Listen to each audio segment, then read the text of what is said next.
dari masing-masing keahliannya gitu. Demikian. Nah, mungkin kita masuk ke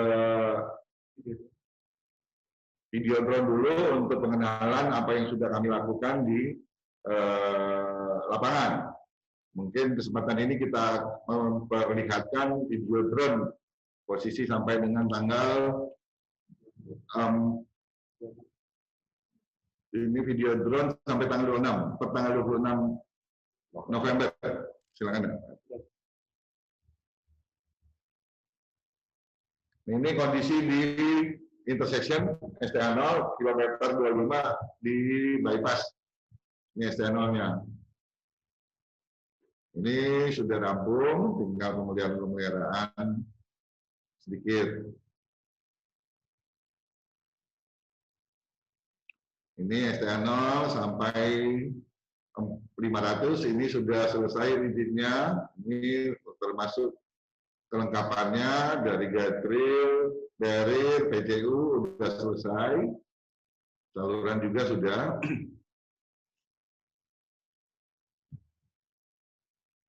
Mungkin dipercepat sedikit speednya. Nah, ini kita memasuki STA 500 dan seterusnya ini sedang dilakukan rigid. Ada yang ketinggalan, ini STA 600, ada sekitar 50 meter, ini belum bisa kami konstruksi karena di atasnya ada sutet yang belum sempat dipindah. Nah, ini sudah selesai rigid semua, ini tinggal saluran tengah itu dan kelengkapan lainnya.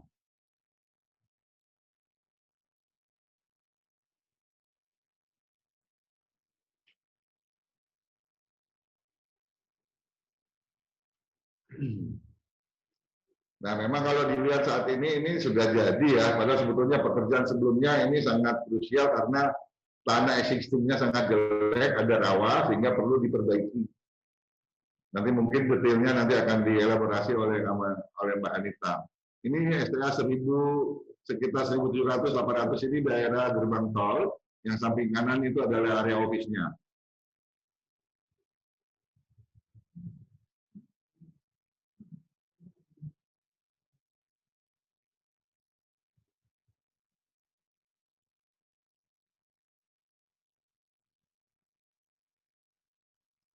Ini box traffic Kampung Kasang, Korong Kasang.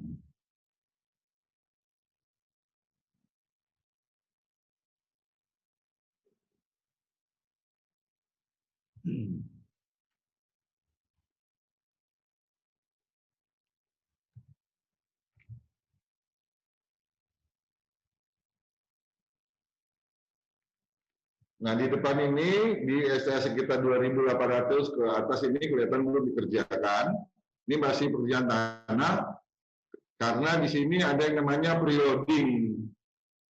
Preloading ini kita masih dalam masa tunggu, masih ada penurunan, sehingga kita nanti sudah tidak ada penurunan, baru kita lanjutkan ke pekerjaan rigidnya.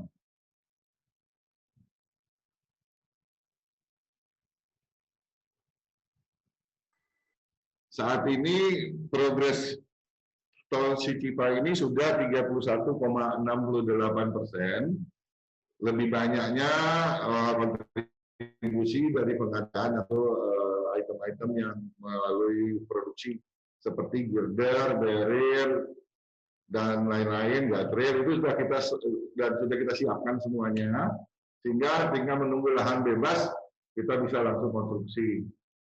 Nah, ini juga masih daerah preloading. Kita menunggu masa preloading.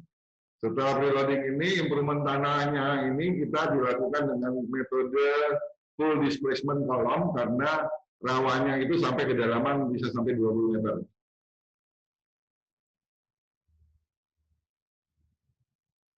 Begitu juga sebetulnya lahan yang tersedia yang sudah bebas dari 36,6 km baru secara resminya 4,750, jadi 4.750 meter yang sudah selesai OJK. Dan proses pengadaan tanahnya masih tetap berlanjut, Sepertinya untuk kali ini, untuk Penlok 2, ini syukur sampai saat ini lancar-lancar saja. Jadi ini lahan lagi menunggu proses UGK. Setelah UGK selesai, kita akan segera konstruksi. Untuk percepatan yang kita lihat ini sudah ada beberapa titik yang mulai dikerjakan. Artinya lahan belum bebas, namun kita bisa mengerjakan dengan seizin pemilik. Jadi apabila pemilik lahannya bersedia kita kerjakan, kita akan kerjakan lebih dulu. Jadi sebetulnya yang baru bebas sampai STA 0 sampai 4750. Nah ini yang kita mulai kerjakan dengan seizin pemiliknya.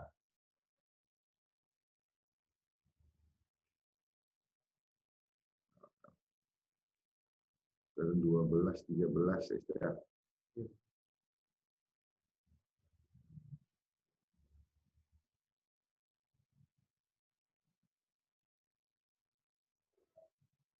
Jadi ada spot-spot yang bisa, walaupun bebas, kita sudah bisa kerjakan dengan izin dari pemiliknya. Pemilik lahan tersebut maksudnya.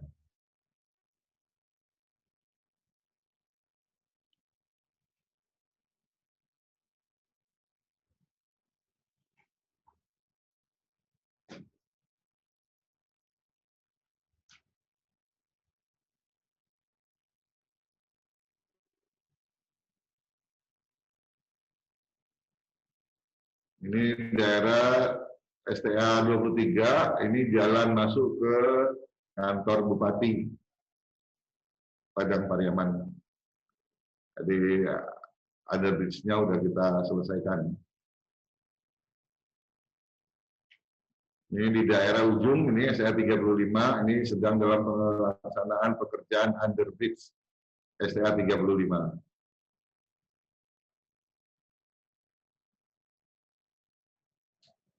Oke, demikian sekilas kondisi tol Cipipa yang sedang dikonstruksi. Gitu Bu dan teman-teman sekalian, dari saya mungkin untuk selanjutnya nanti dari Pak Berlin dan Mbak Anita dan timnya, kami persilakan Mbak hostnya untuk melanjutkan. Terima kasih. Terima kasih Bapak atas kata sambutannya.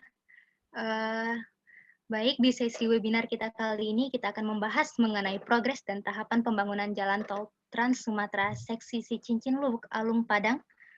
Jalan Tol Trans Sumatera Seksi Padang Sicincin ini merupakan jalan tol pertama di kawasan Sumatera Barat.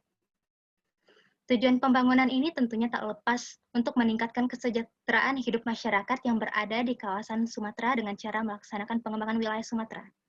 Nah, kira-kira sudah sejauh mana progres dari pembangunan jalan tol Trans Sumatera?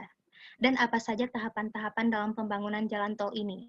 Hadirin yang berbahagia, baiklah langsung saja kita sambut pemateri kita pada pagi menjelang siang ini, Bapak Berlin Tampu Bolon, STMT. Beliau merupakan pegawai BUMN di PT Hutama Karya. Serta beliau juga merupakan manajer pengendalian lapangan untuk proyek jalan tol Trans Sumatera. Baik, pemateri kita sudah hadir di hadapan kita semua, dan di sesi pertama ini pemateri akan menyampaikan materinya selama kurang lebih 35 menit. Sekali lagi diinformasikan kepada seluruh peserta agar menonaktifkan mikrofonnya. Nantinya akan ada sesi tanya-jawab bersama para pemateri. Peserta dapat bertanya selama pemateri menyampaikan materinya melalui fitur chat yang tersedia. Baik, untuk itu saya persilahkan kepada Bapak Berlin Tampu Bolon STMT untuk menyampaikan materinya. Baik, terima kasih. Assalamualaikum warahmatullahi wabarakatuh. Selamat siang.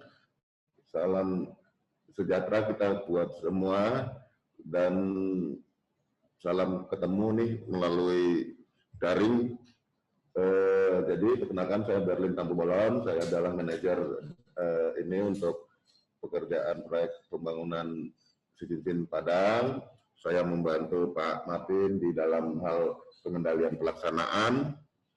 Mungkin itu perkenalan awal. Dan untuk materi, ini kita sudah buatkan materi ya. Jadi nanti kita bagi dua, session pertama saya dan yang kedua nanti ke Uni Anita. Jadi saya mulai memperkenalkan bahwa kita saat ini melaksanakan jalan tol Trans Sumatera. Nah, adapun jalan tol Trans Sumatera ini yang rencananya terbentang di Pulau Sumatera dari Bandar Lampung sampai ke Banda Aceh itu sepanjang 2.826 km, di mana hal ini merupakan penugasan pemerintah kepada PT Utama Karya melalui Peraturan Presiden 100 tahun 2020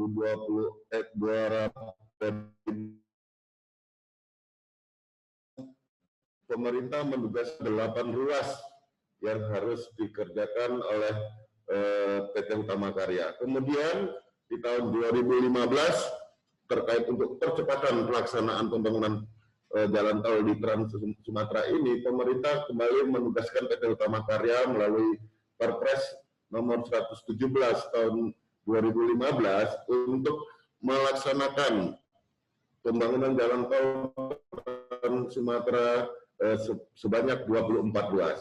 Dan kemudian itu mengecu untuk surat Menteri PUPR nomor KU 0901 tahun 784 tanggal 23 Agustus untuk PT Utama Karya membangun tambahan 3 ruas yang menjadi prioritas, yaitu untuk di feeder ruas tebing tinggi Parapat, Medan Aceh, dan juga untuk Pekanbaru, Bukit Tinggi, dan Padang. Jadi untuk Pekanbaru, Bukit Tinggi, Padang ini kita ditugaskan pada tanggal 23 Agustus 2016 yang menjadi feeder dari Trans Sumatera. Adapun manfaat dan juga dampak daripada pembangunan jalan tol khususnya untuk Padang Cicincin ini kita bagi dua, yaitu manfaat jalan tol, yaitu nantinya mempersingkat waktu, tentunya nantinya dari Pekanbaru ke Padang bisa menjadi lebih singkat waktu. Kemudian menghubungkan pusat-pusat pertumbuhan ekonomi utama untuk memaksimalkan supply chain system. Kemudian penyerapan tenaga kerja dengan adanya rest area yang mendorong UMKM. Nanti di tol kita juga ada rest area yang nantinya menampung UMKM di sekitar Sumatera Barat. Kemudian manfaat jalan tol ini juga mempermudah pengembangan daerah sekitarnya, dan nantinya dengan selesainya jalan tol ini akan mengembangkan atau mempermudah daerah-daerah yang dilalui jalan tol akan semakin berkembang. Kemudian peningkatan properti dan potensi pengembangan perumahan. Kemudian penambahan pendapatan pajak negara, memperlanjut transportasi manusia dan barang. Kemudian menstimulus produksi petani, nelayan, peternak, dan lain-lain. Karena hasil produksi mereka bisa segera dibawa ke pasar di daerah-daerah sekitar seperti Pekanbaru, Dumai, dan juga Jambi. Kemudian untuk manfaat jalan tol ini juga memperlancar distribusi barang-barang produksi industri di sekitar Sumbar. Contohnya produk semen Padang yang tentunya yang kita kenal merupakan produsen daripada semen yang terkenal di Indonesia, yang nanti akan menyuplai ke semua wilayah di Pulau Sumatera, dari Lampung sampai Aceh, khususnya di Sumatera, bahkan bisa menjangkau Pulau Jawa, Malaysia, dan sekitarnya. Kemudian untuk manfaat jalan tol berikutnya, meningkatkan minat investor untuk berusaha di Sumbar sendiri. Dan tentunya dengan terjadinya peningkatan kegiatan produksi seperti yang saya sampaikan di atas, maka akan terjadi peningkatan PAD melalui pajak-pajak dan menambahkan atau menumbuhkan lapangan kerja bagi masyarakat ataupun ini di sekitar Sumbar tersendiri. Selain manfaat jalan tol, Trans Sumatera ini juga memberi dampak konektivitas, seperti industri dan aktivitas ekonomi tumbuh secara optimal. meningkatnya aktivitas ekspor dan impor, pemanfaatan infrastruktur maritim menjadi optimal karena terbukanya akses ke pedalaman yang terisolir. Kemudian efek spillover ekonomi dari daerah ke daerah dan sektor ke sektor serta potensi regional menjadi optimal. Yang tentunya juga biaya logistik semakin kompetitif. Dan seluruh kota dan kabupaten akan berkembang dengan adanya konektivitas melalui terbangunnya jalan tol Trans Sumatera ini. Dan ini kami sampaikan bahwa untuk pembangunan jalan tol ini terdiri dari kami PT Hutama Karya sebagai pengembang atau badan usaha jalan tol, juga ada kontraktor atau penyedia jasa yaitu PT Hutama Karya Infrastruktur yang merupakan juga anak perusahaan PT Hutama Karya, di mana terdiri kita jenis pekerjaannya itu pelaksanaan pembangunan jalan tol seksi Cincin Lubuk Alung Padang, kemudian ininya namanya itu tadi PT Hutama Karya Infrastruktur, dan kita mulai pelaksanaannya itu tanggal 20 Desember 2018, dan sebagai jenis kontrak dalam pelaksanaan kita adalah CPF atau Contractor Free Financing, dan untuk awal surat izin kerjanya adalah 29 Mei 2019. Sebagai penyedia konsultansinya kita menunjuk dua konsultan menjadi satu, yaitu PT Anugrah Krida Pradama dan juga PT Aegis International Indonesia, di mana nanti PT Aegis dan Anugrah ini yang menjadi sebagai supervisi dalam pelaksanaan pekerjaan kita. Dan sebagai perencana, kita meminta konsultan perencana Piratman yang mengerjakan jasa konsultasi basic design, AMDAL, DPPT ini dokumen pengadaan ini tanah, dan juga konsultasi perencanaan teknik akhir. Kemudian mulai pelaksanaan SPMK-nya tanggal 13 November 2017. Mungkin itu gambaran daripada penyedia jasa dalam pembangunan khususnya untuk jalan tol Cincin Padang. Dan sebagai data teknis, di sini kami sampaikan bahwa awal pelaksanaannya dari STA0 itu yaitu dari KM 25 bypass, yaitu panjang awal dari DED itu sekitar 30,4 km dan mengalami penambahan panjang menjadi saat ini 36,6 km, di mana kecepatan rencana untuk jalan tol kita adalah 80 km per jam, dan jumlah lajur 2x2 lajur ini merupakan tahap awal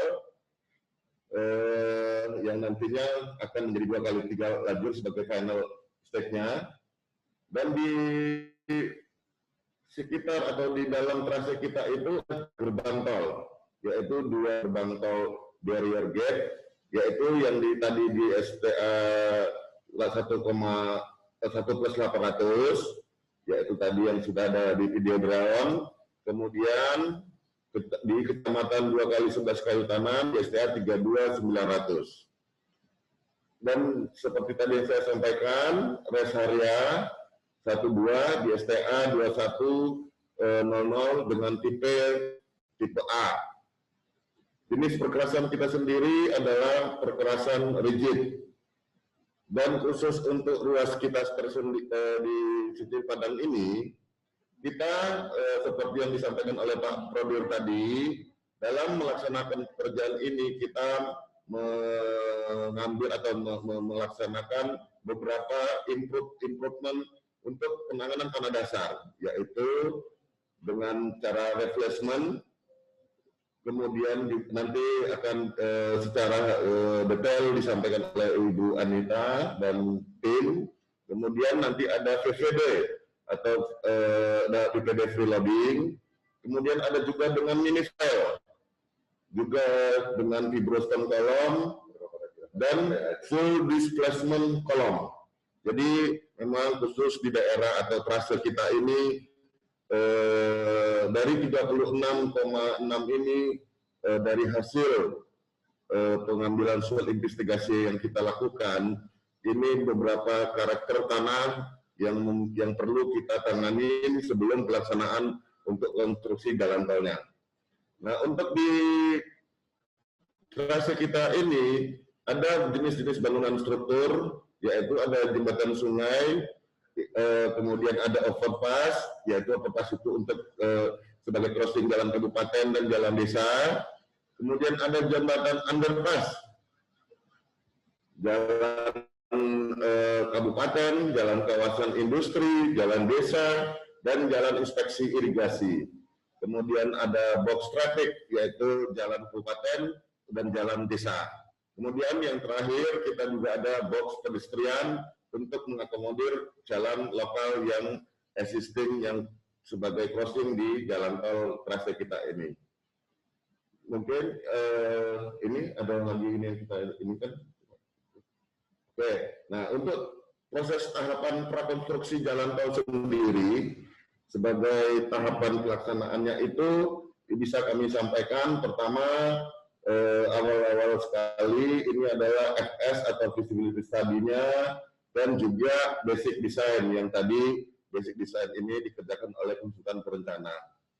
Nah, setelah adanya feasibility study dan basic design, di sini kita melakukan proses secara paralel, yaitu yang pertama itu dari basic design itu kita membentuk atau membuat DPPT tadi, dokumen perencanaan pengadaan tanah, untuk nanti proses pengadaan tanahnya.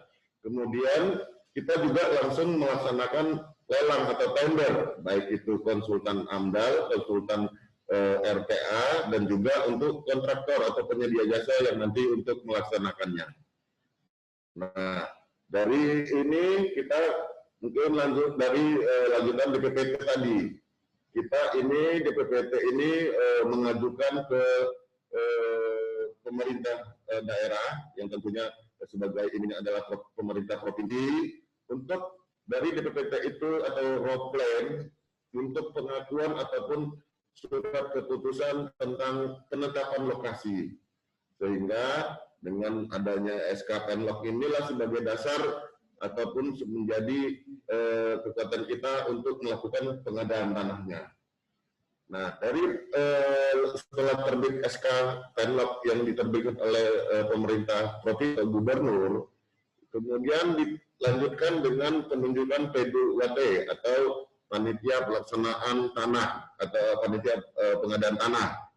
Nah, di sini tentu semua kita tahu sebagai instansi yang mengerti tentang tanah itu adalah BPN.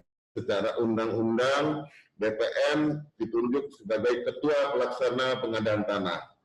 Nah, dari setelah terbentuknya P2T ini atau panitia pelaksana pengadaan tanah, mulailah proses pengadaan tanah dengan dilanjutin dengan akhirnya adalah proses UGK, proses penggantian uang ganti kerugian. Nah, dan setelah proses penggantian ganti kerugian ini, di sini lahan yang tadinya awalnya dari bentuk basic design itu raw plan dan lahan sudah masyarakat menerima ganti rugi, barulah lahan ini bebas, ya, artinya bisa kita melaksanakan konstruksi atau proses konstruksi. Namun seperti yang disampaikan oleh Pak Pradir tadi, di dalam proses UGK ini, untuk percepatan pelaksanaan konstruksi, kita mengadakan atau pendekatan ke masyarakat pemilik yang berhak agar mereka setuju, mereka mengizinkan kita untuk dapat melaksanakan konstruksi lebih awal sambil menunggu proses pembebasan tanah ini secara sah menurut undang-undang. Mungkin itu yang bisa saya sampaikan. Nanti secara teknis, masih ini lagi ya? itu oke, mungkin bisa saya jelaskan lebih ini lagi yang melanjutin dari proses konstruksi atau pengadaan baik dari FS dan juga sampai ke proses konstruksi. Ini saya sampaikan proses konstruksi. Setelah kita tadi selesai penetapan atau menunjuk penyedia jasa, ini bisa juga paralel dalam proses pembebasan tanah yang tadi untuk seizin pemilik tadi ya. Kita si penyedia jasa itu melakukan review-review baik untuk investigasi tanahnya dan juga investigasi struktur. Nah, di sini secara paralel dilaksanakan, di mana untuk investigasi tanah, di sini kita akan memperoleh daya dukung tanah untuk bisa mendukung konstruksi daripada bangunan jalan tol kita. Dan kemudian nanti kita samakan hasilnya dengan review struktur. Nah, untuk khusus yang tadi untuk yang saya sampaikan penanganan tanah dasar, yang dimana kita ini ada beberapa metode, setelah daripada review investigasi tanah, kita melakukan evaluasi mana metode perbaikan tanah yang bisa kita laksanakan dan juga yang lebih efektif dan efisien.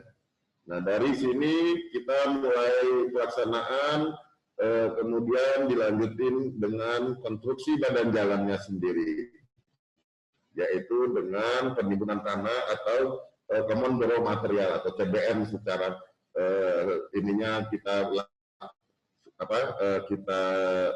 katakan atau kita inikan di dalam pelaksanaannya. Setelah itu kita masuk ke subgrade dan drainage layer, kemudian lem konkret dan pekerjaan rigid. Nah, setelah pekerjaan rigid ini kita masuk ke aksesorisnya. Seperti yang tadi sudah terlihat di drone tadi, untuk aksesorisnya itu ada saluran, ada barrier, ada sealant-nya, ada marka, ada guardrail-nya, dan juga PGU. Jadi itu merupakan tahapan-tahapan pelaksanaan pekerjaan konstruksi yang di pembangunan jalan tol Cicin Padang. Mungkin itu yang bisa saya sampaikan. Nanti apa yang saya sampaikan ini lebih detailnya ataupun nanti lebih jelasnya akan disampaikan oleh Bu Anita yang dan timnya. Mungkin itu Bapak Ibu sekalian yang bisa saya sampaikan. Mungkin sebagai penutup, terima kasih dan Assalamualaikum warahmatullahi wabarakatuh. Waalaikumsalam warahmatullahi wabarakatuh. Terima kasih Bapak yang telah memaparkan materinya untuk kita semua.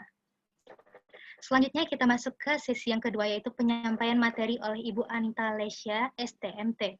Beliau ini merupakan salah satu alumni Sarjana Teknik Sipil Universitas Andalas. Beliau juga bekerja di proyek Jalan Tol Sumatera ini. Baik, pemateri kita yang selanjutnya juga telah hadir bersama kita di ruangan Zoom ini. Untuk sesi kedua ini, pemateri akan menyampaikan materinya selama 60 menit. Diingatkan kembali kepada seluruh peserta untuk menonaktifkan mikrofonnya. Setelah ini akan ada sesi tanya-jawab bersama para pemateri. Peserta dapat bertanya selama materi disampaikan melalui fitur chat. Baik, untuk itu saya persilahkan kepada Ibu Anita Lesya, STMT, untuk menyampaikan materinya.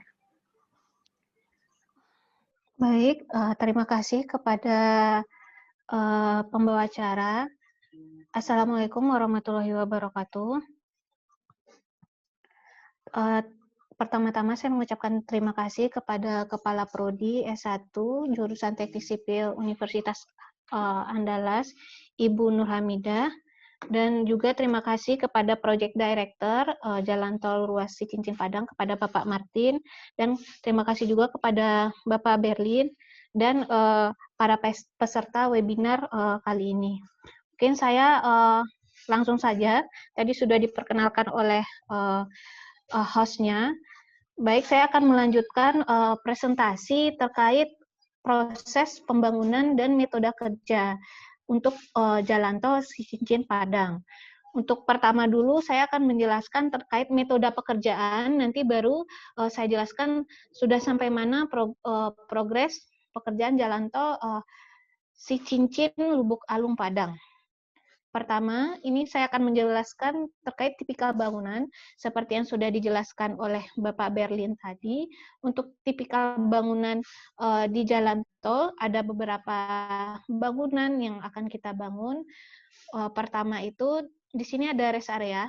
Rest area untuk jalan tol Cincin Padang sendiri ada di SCA 23 di Nagari Parit Malintang. Kemudian ini adalah ada bangunan overpass.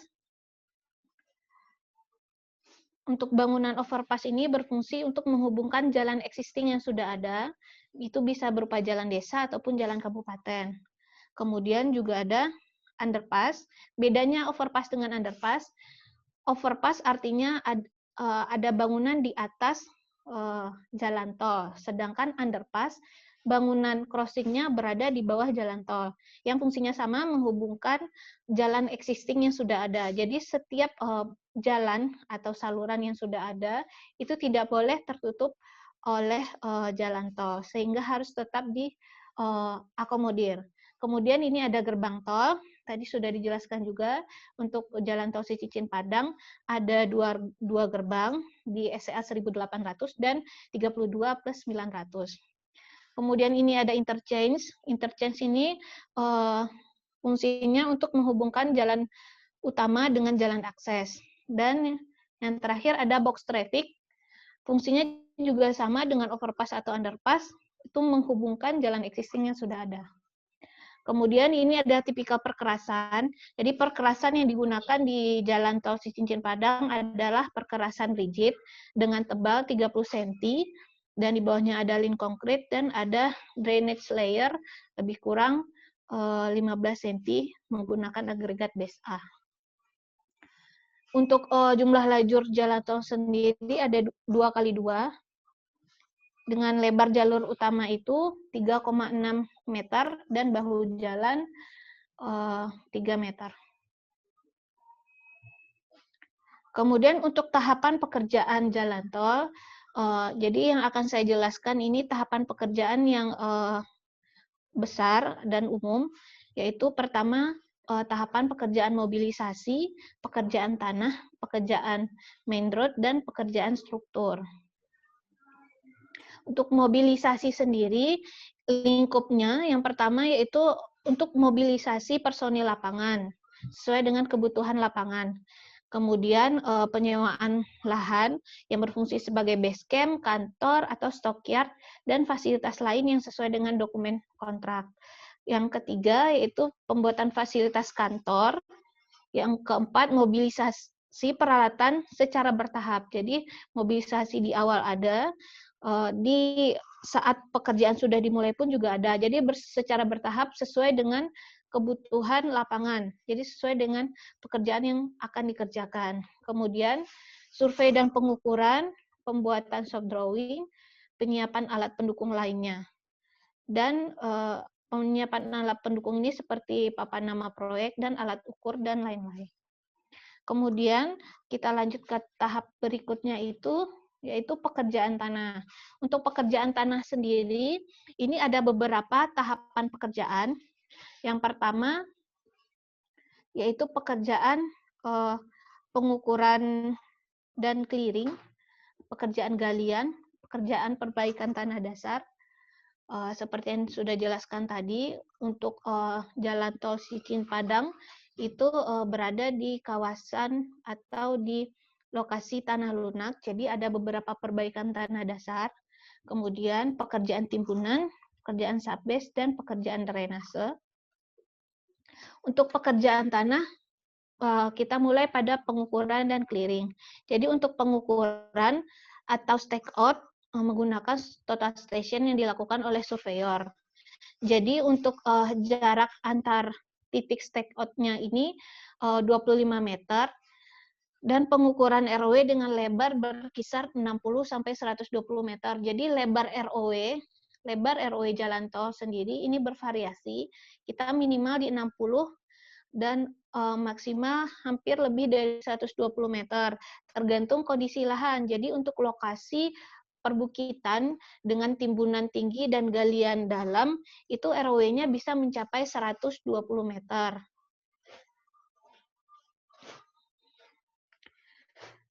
Kemudian setelah dilakukannya pengukuran, baru dilakukan clearing.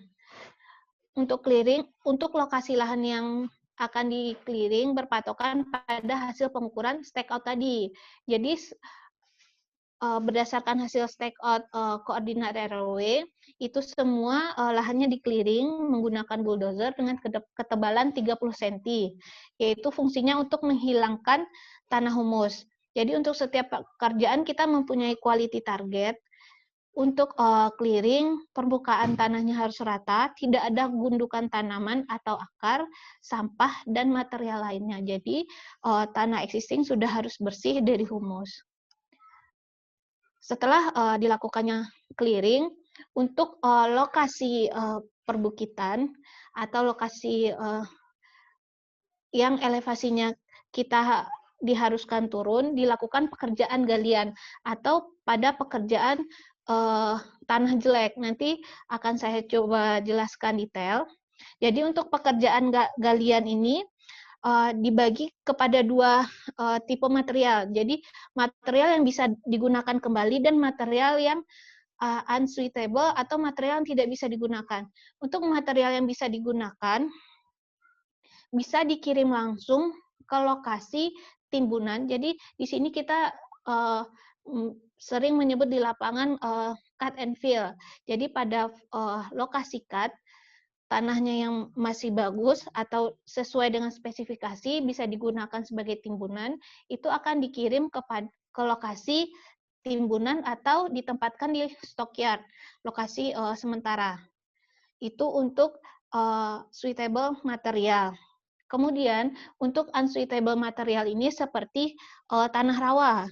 Jika tanahnya berawa dan tidak daya dukungnya tidak mencapai rencana, maka tanah itu jika kedalamannya hanya 2 meter akan dilakukan penggalian.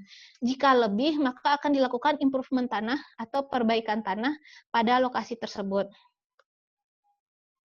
Kemudian setelah dilakukan penggalian, maka dilakukan pengukuran kembali. Tujuannya untuk mendapatkan elevasi dan volume galian yang sesuai dengan perencanaan. Selanjutnya, seperti yang saya jelaskan tadi, untuk pekerjaan tanah, jadi ada beberapa kondisi tanah dasar yang harus diperhatikan. Jadi untuk tanah yang tanah dasarnya lunak dan daya dukungnya tidak mencapai rencana, maka dilakukan improvement tanah atau perbaikan tanah. Untuk jalan tol Padang Sicicin sendiri, untuk sekarang kita sudah melakukan 3 jenis perbaikan tanah. Yang pertama, untuk kedalaman 0 sampai 2 meter, itu kita perbaikannya menggunakan replacement sirtu. Kemudian, untuk kedalaman 2 sampai 8 meter, itu menggunakan PVD preloading, dan kedalaman besar dari 8 meter, kita menggunakan full displacement column atau bisa disebut kolom growth modular. Ini adalah salah satu jenis perbaikan tanah rigid inclusion. Saya akan coba jelaskan juga. Jadi dalam pemilihan perbaikan tanah pasti ada beberapa kriteria yang harus dipenuhi.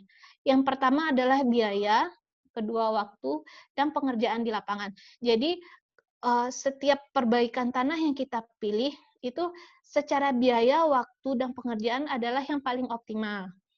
Biaya yang hemat, waktu yang cepat, dan pengerjaan di lapangan yang bisa diterapkan. Jadi tidak semua metode perbaikan tanah dapat diterapkan pada proyek Jalan Tol Sicincin, Padang.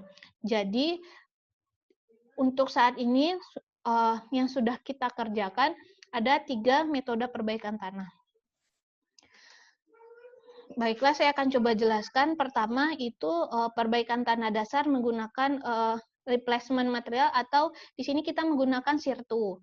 Untuk replacement sirtu tahapannya setelah dilakukan land clearing tadi, kemudian kita lakukan pengecekan tanah dan ternyata tanah lunaknya 0 sampai 2 meter sehingga perlu dilakukan pergantian, digali tanah existing sedalam 2 meter, kemudian kita hampar geotextile nonwoven sebagai pembatas antara tanah existing dengan material sirtu. Kemudian material sirtunya kita hampar dan padatkan setebal 1 sampai 2 meter dan kemudian kita lapisi lagi dengan geotextile woven. Di sini fungsinya sebagai stabilisator. Jadi ada non-woven, ada woven. Non-woven fungsinya hanya sebagai separator, sedangkan woven sebagai stabilisator. Kemudian baru lanjut ke tahap timbunan. Ini adalah foto-foto pekerjaan di lapangan, mulai dari land clearing, gali, geotextile nonwoven, pekerjaan timbunan sirtu, geotextile woven, dan tanah timbunan. Ini adalah gambar typical cross section untuk placement sirtu. Kemudian untuk pekerjaan perbaikan tanah selanjutnya yaitu kolom grout modular atau full displacement column. Jadi untuk FDC ini dengan ketentuan tadi tanah lunaknya besar dari 8 meter. Jadi di lapangan sekarang itu kita sudah ada beberapa zona yang sudah kita kerjakan dan itu kedalamannya sampai ke 13 meter. Tahapannya sama, untuk tahapan awalnya kita land clearing, kemudian kita gelar lagi geotextile nonwoven, yang fungsinya untuk pemisah. Jadi material yang baru dengan material existing tidak tercampur fungsinya. Kemudian setelah geotextile nonwoven, kita menggunakan platform atau matras yang berfungsi untuk sebagai dasar berdirinya alat karena tanah existing yang lunak, jadi alat berat daya dukung tanah existing tidak dapat menerima beban dari alat berat sehingga diperlukannya matras sebagai tempat berdirinya alat. Kemudian lanjut ke tahap full displacement column dan kemudian setelah selesai FDC kita lanjut ke pekerjaan LTP atau Loading Transfer Platform. Ini adalah tahapan setelah FDC di mana di sini kita menggunakan material pasir dengan tebal 1 meter dan dilapisi oleh geotextile woven 2 lapis yang berfungsi sebagai pentransfer beban dari beban timbunan dan beban hidup di atasnya ke FDC. Dan kemudian sama dengan sebelumnya lanjut ke tahap timbunan CBM. Ini adalah tipikal atau cross section untuk pekerjaan FDC. Jadi untuk FDC sendiri ini kita ada beberapa tipikal cross section. Jadi untuk daerah yang tinggi timbunan konstruksi yang bervariasi dan untuk mendapatkan nilai yang sesuai dengan kriteria desain, maka area perbaikan tanah dibedakan menjadi area timbunan dan area lereng. Untuk area timbunan sendiri atau area tengah itu CTC jarak antara FDC-nya 1,6 meter, sedangkan untuk area lereng jaraknya 1,8 sampai 2 meter. Jadi fungsi FDC pada timbunan dan lereng berbeda sehingga dioptimalkan. Jadi di area lereng CTC-nya lebih besar untuk optimalisasi desain dan biaya. Dan untuk 2 titik terluar menggunakan kolomnya menggunakan tulangan. Untuk mungkin saya info sedikit, FDC ini materialnya itu berupa mortar,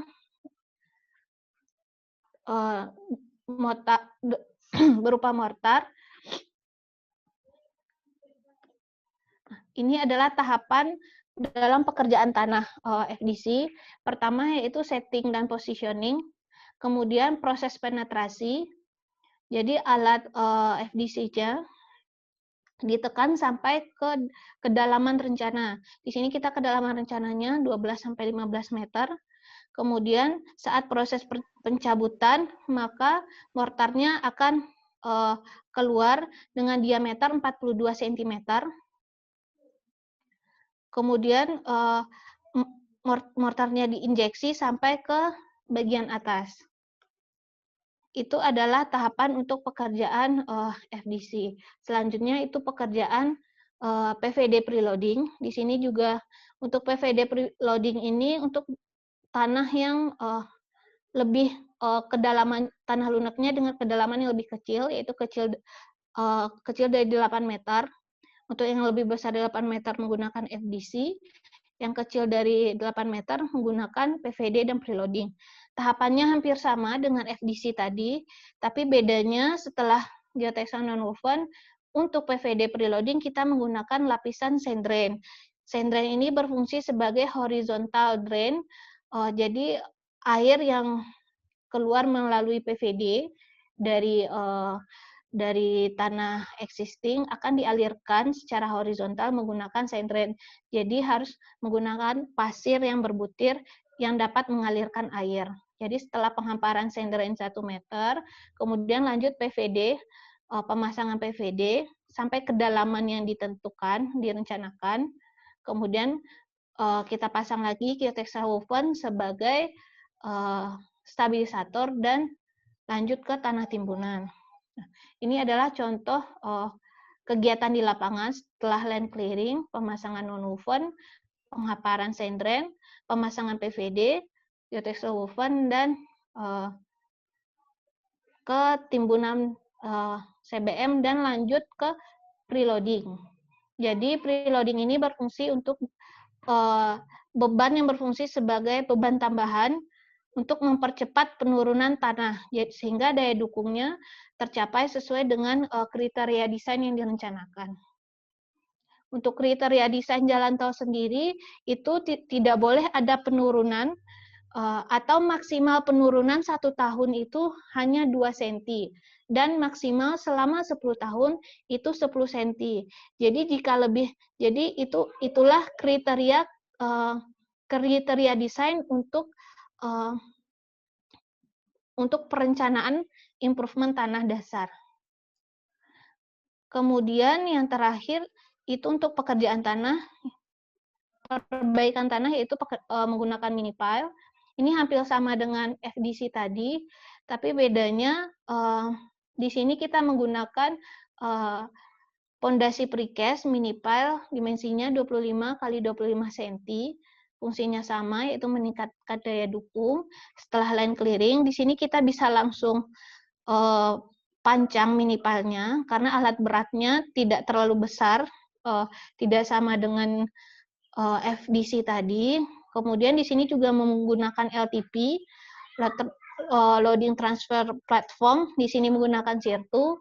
Kemudian di sini juga lupa ada tambahan geotextile woven lagi sebagai stabilisator, dan lanjut ke pekerjaan timbunan. Ini adalah tahapan dan tipikalnya untuk perbaikan tanah menggunakan mini pile. Selanjutnya, setelah tanahnya diperbaiki, lanjut kepada pekerjaan timbunan. Untuk tanah dasar yang tidak diperbaiki, minimum CBR-nya itu adalah 6%. Jika sudah tercapai 6%, maka lanjut ke pekerjaan timbunan. Jika belum, dilakukan pemadatan, atau jika lunak, tanahnya diperbaiki dengan metode perbaikan tanah tadi. Kemudian untuk pekerjaan timbunan, itu material didatangkan dari stockyard atau dari lokasi galian tadi. Untuk material galian yang telah dilakukan pengecekan dan dinyatakan suitable untuk material timbunan. Jadi material galian yang bisa dipakai timbunan kita gunakan. Kemudian penghamparan material dilakukan oleh dump truck dan diratakan oleh bulldozer dan grader. Untuk penghamparan dilakukan layer per layer setebal 20 cm sesuai spesifikasi teknis untuk pekerjaan jalan tol. Dan pada akhir timbunan dibuat step horizontal dan step vertikal agar memudahkan pemadatan ketika jalur sebelah yang akan dikerjakan. Jadi seperti gambar. Dan posisi slope terluar timbunan layer pertama sampai mencapai sisi luar saluran. Jadi untuk timbunan dikerjakan step by step. Ini adalah contoh ilustrasi pekerjaan timbunan layer per layernya 20 cm. Kemudian setelah dilakukannya timbunan CBM atau timbunan menggunakan material galian lagi tadi, kita juga ada quality target untuk timbunan. Nilai CBR minimum untuk subgrade tadi adalah 6%. Kemudian untuk rentang kadar airnya di sini min 3% sampai dengan 1%, sesuai dengan kadar air optimum di laboratorium sesuai spek di spesifikasi teknis jalan tol. Dan ada step vertikal dan horizontal seperti ini untuk pada akhir pekerjaan timbunan.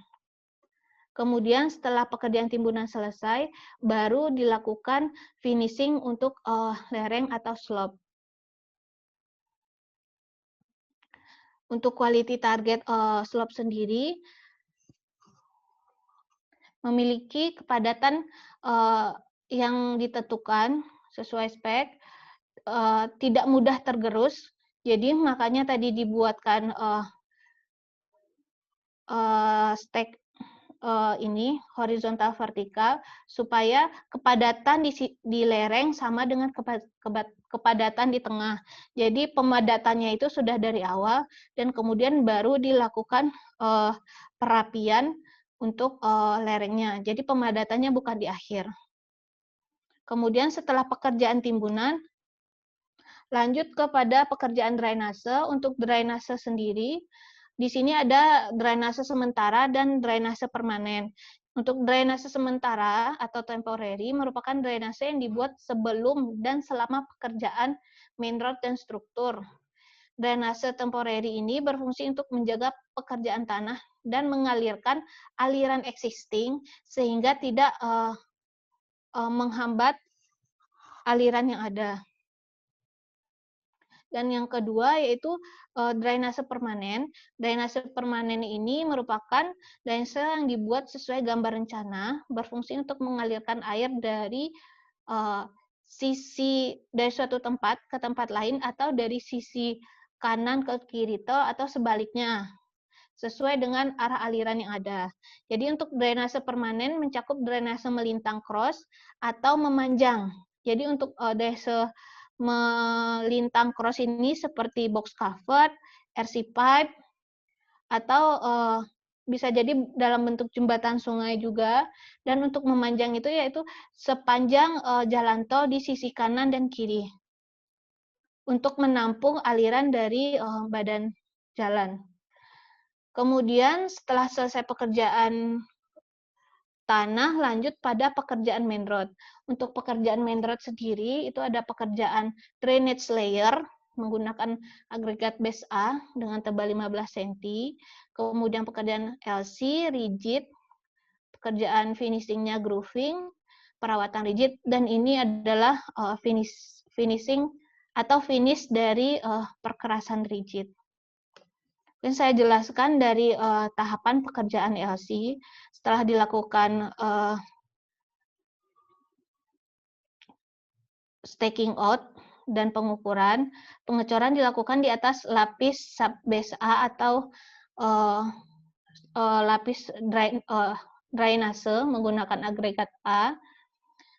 Kemudian material untuk LC harus sesuai dengan GMF yang telah disepakati, yang telah dilakukan trial dulu di laboratorium untuk sesuai dengan spek.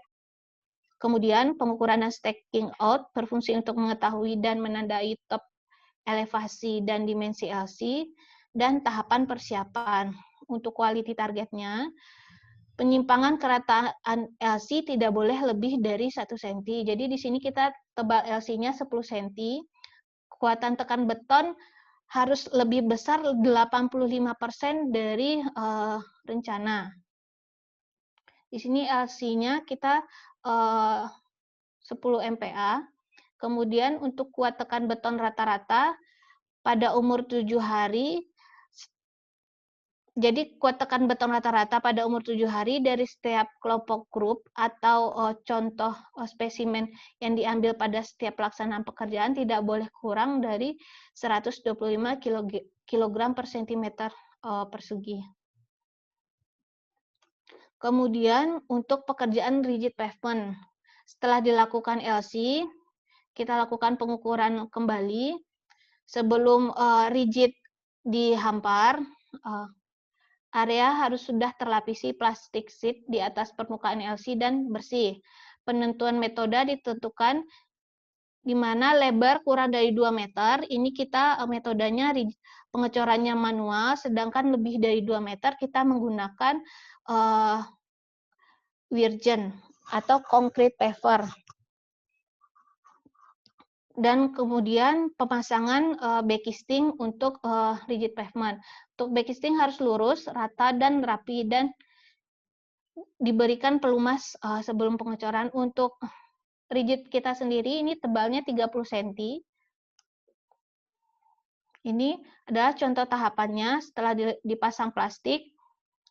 Pemasangan dowel, jadi di sini untuk dowelnya sendiri kita ada yang manual dan ada yang otomatis. Jadi untuk alat virginnya sendiri atau concrete pavernya kita sudah menggunakan yang terbaru, yaitu jadi dowelnya sendiri sudah otomatis terpasang menggunakan dowel inserter di concrete paver atau virgin yang kita gunakan. Jadi untuk area-area yang tidak ada wire mesh atau area-area yang manual, dowelnya kita pasang manual, sedangkan untuk area yang bisa menggunakan virgin, dowelnya kita sudah otomatis menggunakan dowel inserter. Jadi pemasangan juga kualitinya lebih rapi dan lebih terjamin. Untuk rigid di daerah gerbang tol dan daerah persimpangan, itu kita menggunakan tulangan wire mesh yang single wire mesh dan double wire mesh. Jadi untuk daerah yang menggunakan double wire mesh itu, contohnya saat masuk ke gerbang tol, itu ada perlambatan, sehingga dibutuhkan perkuatan pada rigid, kita menggunakan double wire mesh. Sedangkan saat sudah keluar dari gerbang, kita tetap menggunakan perkuatan, tapi hanya single. Kemudian lanjut pada tahapan pengecoran.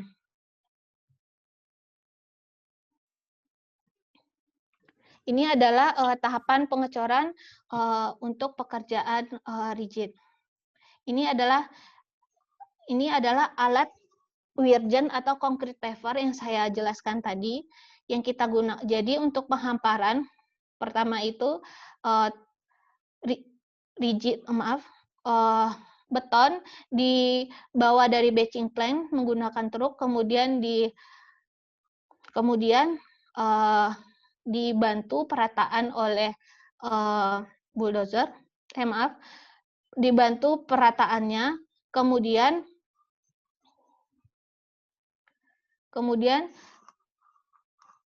pengecoran otomatis menggunakan alat virgin. Jadi untuk rigid yang lebarnya 5 meter atau lebih dari 2 meter, kita menggunakan virgin atau concrete paver. Untuk perataan tadi dibantu oleh ekskavator agar penghamparan rigid berjalan maksimal. Kemudian lanjut pada pekerjaan finishing, jadi 3 jam atau 1 sampai 3 jam setelah pengecoran dilakukan grooving dengan kedalaman maksimal 3 mm dan jarak 1,5 sampai 2 cm. Kemudian selanjutnya permukaan beton dilapis atau disemprot bahan pengawet atau curing compound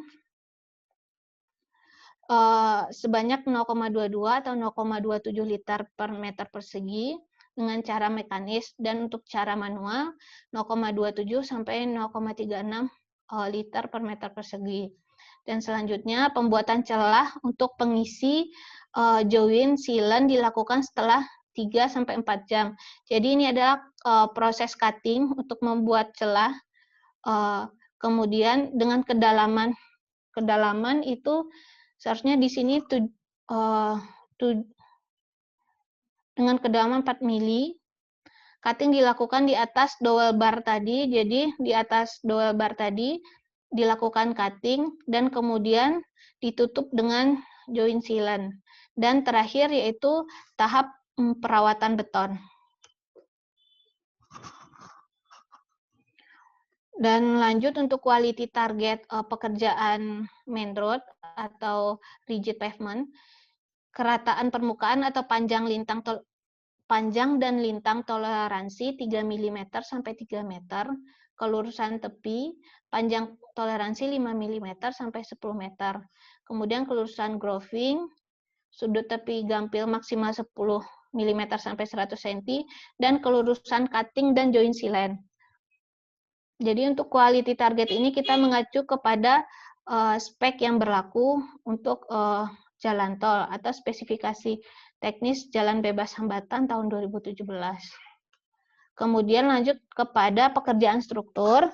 Di sini saya akan menjelaskan salah satu contoh pekerjaan struktur, yaitu pekerjaan jembatan.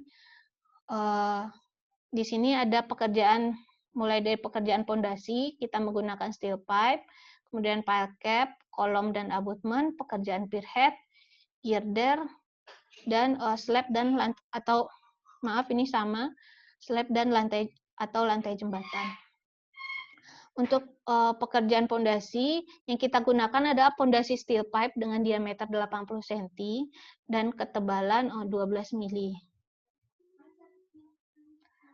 Untuk tahapannya, steel pipe ini diproses atau diproduksi di pabrik.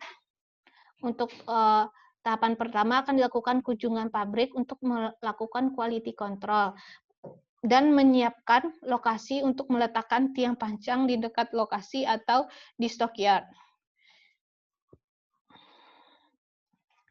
Dan kemudian dilakukan pekerjaan pengukuran, penentuan titik pancang, dan pematokan. Kemudian pemindahan tiang pancang ke alat tiang pancang dengan crawler crane. Ini kita menggunakan crawler crane dan dipasangkan tiang pancang dengan titik koordinat tiang pancang. Kemudian pekerjaan pemancangan akan dilakukan sampai tiang pancang mencapai pada kedalaman yang diinginkan. Jadi sesuai dengan rencana atau dengan dicek apakah saat pengukuran calendering sudah sesuai dengan yang direncanakan. Kemudian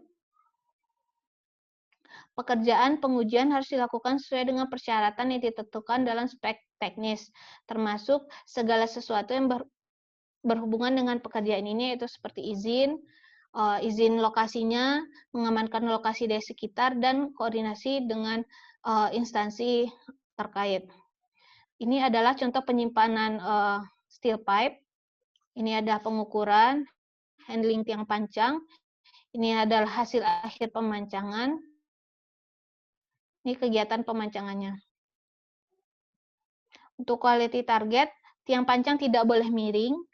Elevasi tiang pancang harus sesuai dengan rencana. Jika tidak sesuai, harus dilakukan review oleh kontraktor.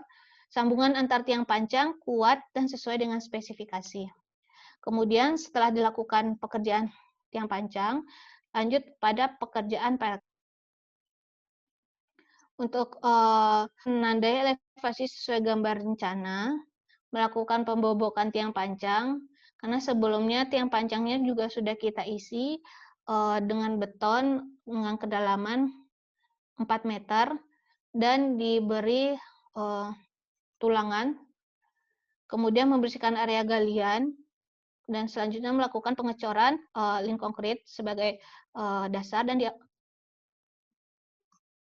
diawali dengan pengujian selam lapangan dan pembuatan benda uji. Dan maaf ini ada ketinggalan, dan setelah itu pengecoran untuk pile cap-nya sendiri. Kemudian setelah pile cap, kita lanjut pada struktur di atasnya, yaitu kolom atau abutment untuk pekerjaan yang jembatan dengan beberapa bentang. Ini ada kolom atau pier. Tahapan pertama kita pemasangan backisting. Tahapan pertama itu adalah pekerjaan pembesian. Setelah pekerjaan pembesian selesai, lanjut pada pemasangan backisting. Kemudian lanjut tahapan pengecoran. Untuk pengecoran kolom, sebelum dilakukan pengecoran, dilakukan pemeriksaan akhir terhadap pembesian tadi, setelah pembesian backisting dan lain-lain. Setelah semua terpasang dengan benar, maka pengecoran pier dapat dimulai. Untuk pengecoran dilakukan dengan menggunakan concrete pump dan dipadatkan dengan menggunakan vibrator beton frekuensi tinggi. Jadi metode pemadatan yang tepat harus dijelaskan kepada pekerja yang akan melaksanakan pemadatan sebelum pekerjaan dimulai sehingga sesuai dengan quality target yang diinginkan. Kemudian setelah umur beton cukup atau di sini setelah 24 jam dilakukan pembongkaran backisting. Dan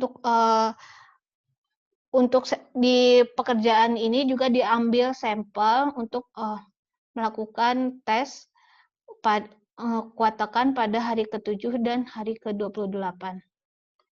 Kemudian ini untuk abutment, sama halnya dengan pekerjaan kolom tadi. Pertama itu pekerjaan staking out di lapangan untuk pengukurannya. Kemudian pembesian. Setelah pekerjaan pembesian, lanjut pada pekerjaan pemasangan backisting. Kemudian lanjut ke pengecoran. Untuk abutment biasanya menggunakan FC 20 MPa atau kelas C, dan untuk kolom tadi 30 MPa atau kelas B. Ini adalah contoh dari tahapan setelah selesai pembesian, lanjut ke tahap pengecoran. Kemudian setelah pengecoran selesai, lanjut ke pembukaan backisting lagi sesuai dengan umur rencana yang tadi ditentukan.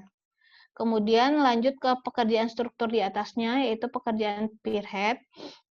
Pertama yaitu pemasangan perancah sesuai dengan ketinggian pier head.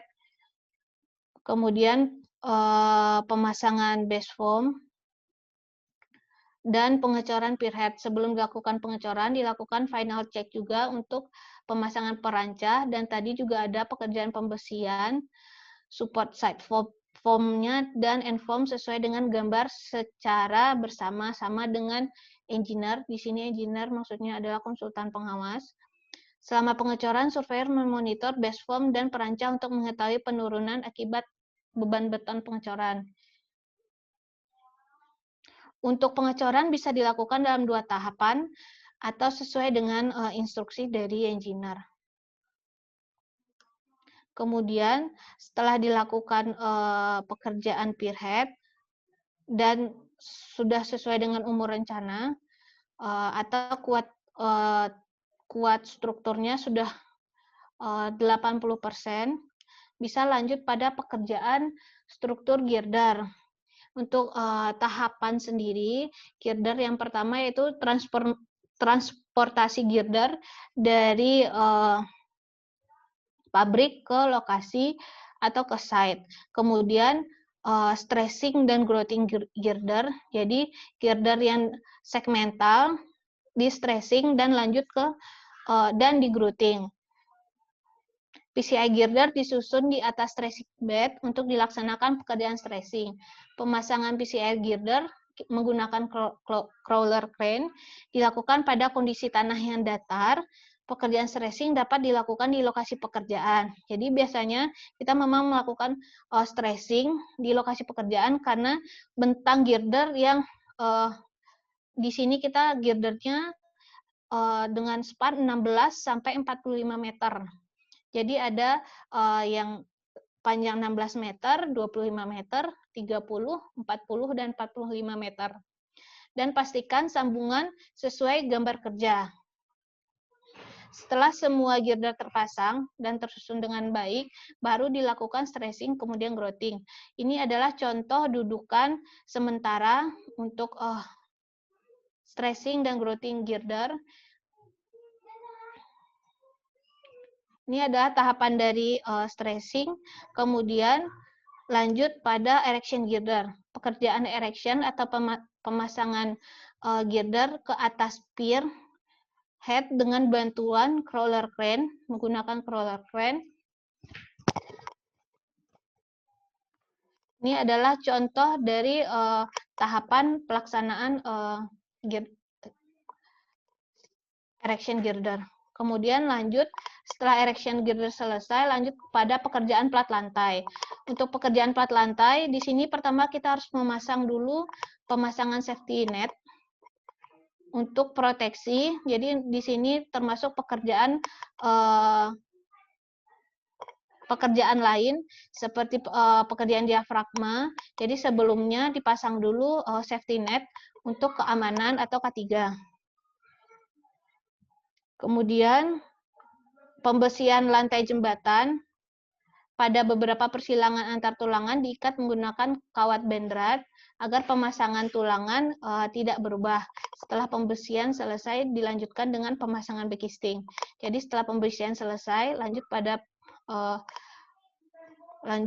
dengan pemasangan backisting. Jadi sebelum pekerjaan plat lantai kita pekerjaan diafragma dulu. Jadi diafragma antar girder. Kemudian kemudian lanjut pada setting concrete pump. Pengecoran lantai jembatan dimulai dengan penyetikan concrete pump, pembesian dan backisting dicek kembali oleh engineer. Kemudian kondisi lapangan dibersihkan dari sampah atau kotoran dan bahan-bahan yang tidak terpakai. Kemudian setelah pengecoran selesai, sama dengan pekerjaan beton sebelumnya, dilakukan pemadatan dan curing. Kemudian lanjut, mungkin itu adalah beberapa pekerjaan besar atau pekerjaan yang terkait pekerjaan jalan tol yang saya jelaskan.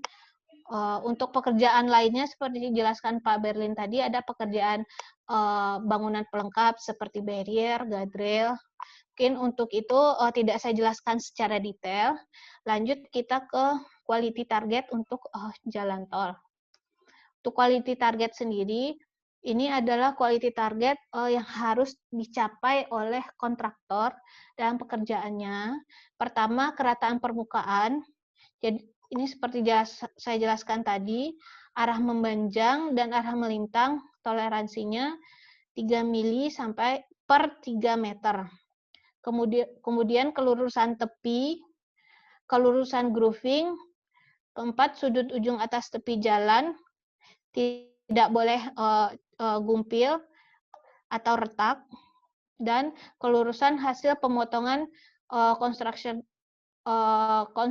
join. Jadi ini setiap join per segmen itu cutting-nya harus lurus. Kemudian kelurusan sudut tepi, pemasangan kanstin, guardrail, dan marka jalan. Dan terakhir itu adalah quality target untuk bangunan struktur. Ini sama seperti yang saya jelaskan tadi, untuk struktur beton tidak boleh keropos, tidak ada plin pada sambungan polywood, tidak boleh ada gripis, tidak boleh ada sisa bedrat, warna betonnya seragam, mutu beton sesuai dengan spesifikasi. Kemudian untuk expansion joint-nya, kerataan permukaan bahan epoksi, kelurusan bibir epoksi, dan kesempurnaan. Kemudian ada juga quality target untuk parapet. Ini pekerjaan stone masonry ini atau pekerjaan untuk saluran, dan operate. Di sini operate, misalkan operate overpass. Kemudian lanjut yang terakhir adalah progres pembangunan untuk jalan tol Padang Sicincin sendiri. Untuk progres jalan tol seperti yang sudah dijelaskan oleh Bapak Martin tadi, untuk konstruksinya sudah 31%. Ini 31% termasuk fisik dan pengadaan. Kemudian ini adalah foto-foto kondisi per akhir November. Seperti video drone tadi, ini adalah simpang Sepidang di kilometer 25 bypass. Kemudian ini adalah pekerjaan rigid di SEA 700 sampai 1600. Ini ada gerbang tol. Ini pekerjaan FDC atau KGM. Kemudian ini ada pekerjaan platform atau matras KGM tadi, dan pekerjaan pembersihan tempat kerja di 8.200. Ini adalah titik-titik lokasinya. Ini STA 4.200, STA. Jadi yang seperti dijelaskan oleh Bapak Prodir tadi, untuk lokasi atau yang sudah terbuka itu, yang lahannya sudah bebas baru 4.700. Tapi karena dapat izin dari pemilik lahan, kita sudah buka lahan sampai 6.200 dan beberapa spot di atasnya.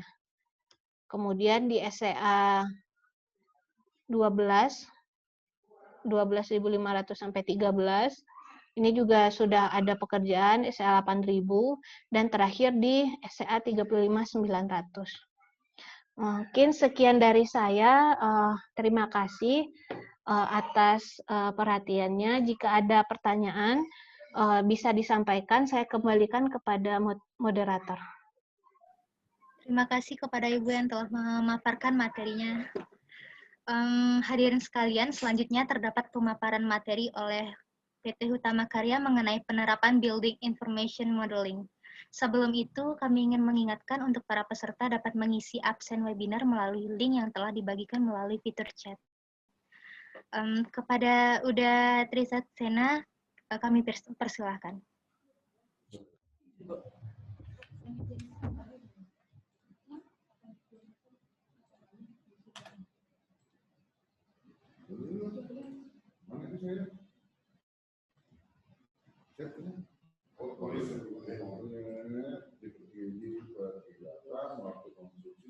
Assalamualaikum warahmatullahi wabarakatuh. Waalaikumsalam warahmatullahi wabarakatuh. Jadi pada kesempatan kali ini, kami dari PT Hutama Karya juga akan menyampaikan terkait bagaimana implementasi penggunaan Building Information Modeling di Jalan Tol Trans Sumatera ini dalam rangka untuk memonitoring pekerjaan yang ada di lapangan. Tadi untuk secara pekerjaan di lapangan sudah disampaikan juga, mulai dari Bapak Prodir, Bapak manajer pengendalian lapangan, dan juga Ibu manajer teknik juga sudah menyampaikan. Di sini kami ingin sedikit menambahkan bagaimana implementasi BIM ini untuk mendukung efisiensi waktu dan juga monitoring quality kita yang ada di lapangan tersebut. Jadi ini seperti yang sudah dijelaskan tadi, mungkin tak perlu diulang. Ini informasi proyek kita. Dan di sini untuk staffing dan juga roles untuk BIM sendiri di proyek, itu mulai dari ini di bagian kontraktor, itu dibutuhkan BIM manager dan koordinator untuk masing-masing sub-bidang, seperti highway dan drainage, koordinator untuk struktur, dan juga untuk koordinator di bagian geoteknik. Dan di mana untuk masing-masing koordinator itu nanti akan mempertanggungjawabkan semua pekerjaannya ke BIM manajernya. Jadi untuk proyek ini, itu pengimplementasiannya dimulai dari pada saat planning, desain, konstruksi, dan juga handover. Di mana untuk stage atau level BIM-nya masing-masing itu berbeda. Yang pertama, untuk pada saat planning, kita dari PT Hutama Karya juga sudah menggunakan teknologi LIDAR atau Light and Distance Ranging buat data topografi yang akan digunakan dalam melakukan desain, di mana data topografi tersebut diharapkan dapat menghemat waktu daripada pengukuran terestrial biasa. Dan selanjutnya untuk proses desain, ada beberapa hal yang diunggulkan dalam BIM ini. Yang pertama, itu automation untuk detail desainnya. Dan juga real model untuk 3D preview. Ada FDC, nanti FDC ini adalah bagaimana sequence dari pekerjaan yang ada di lapangan untuk memudahkan komunikasi dari klien atau dari kami selaku di sini sebagai pengembang jalan tolnya dengan kontraktor. Dan juga nanti ada 4D sampai 5D construction. Jadi untuk masing-masing BIM ini ada levelnya nanti akan dijelaskan, dan juga nanti ada energi atau surrounding analisisnya. Dan untuk tahap konstruksi itu kenapa sih kita pakai BIM, advantage-nya apa aja, dan keuntungannya adalah untuk masa konstruksi yang pertama adalah untuk memudahkan pengambilan keputusan melalui 3D, 4D, dan 5D model coordination. Dan juga di sini untuk work method-nya itu dapat disajikan secara sequence video atau animasi, dan juga untuk monitoringnya sendiri itu dapat menggunakan aerial atau point cloud base untuk project monitoringnya sehingga lebih gampang dan lebih terarah. Dan untuk proses handover nantinya setelah aset telah selesai, setelah pembangunannya selesai, untuk handover asetnya sendiri itu untuk S-Build direncanakan menggunakan LIDAR atau laser scan untuk penyajian S-Build drawing-nya. Dan juga ada 7D BIM nanti untuk facility and asset management-nya. Jadi ini keuntungan-keuntungannya secara garis besar. Yang pertama tentunya adalah data manajemen yang lebih bagus, di mana nanti data-data project kita itu terpusat dalam satu CDA namanya Common Data Environment, dan nantinya untuk masing-masing person atau unit yang terlibat dalam project ini memiliki akses kontrol yang berbeda-beda. Jadi untuk setiap orang memiliki akses kontrol yang berbeda-beda. Dan juga ada version control untuk tracking gambar kerja dan juga data-data desain lainnya agar tidak ada terkait miskomunikasi di lapangan, dan juga koordinasi yang lebih bagus karena semua data kita terpusat. Dan juga better communication. Jadi real time project control ini antar stakeholder, atau mulai dari seperti di kami itu ada project director terhadap project manajernya itu lebih real time. Kesalahan di lapangan dapat diketahui secara cepat, dan proses ticketing atau penyampaian masalahnya dapat disampaikan secara real time.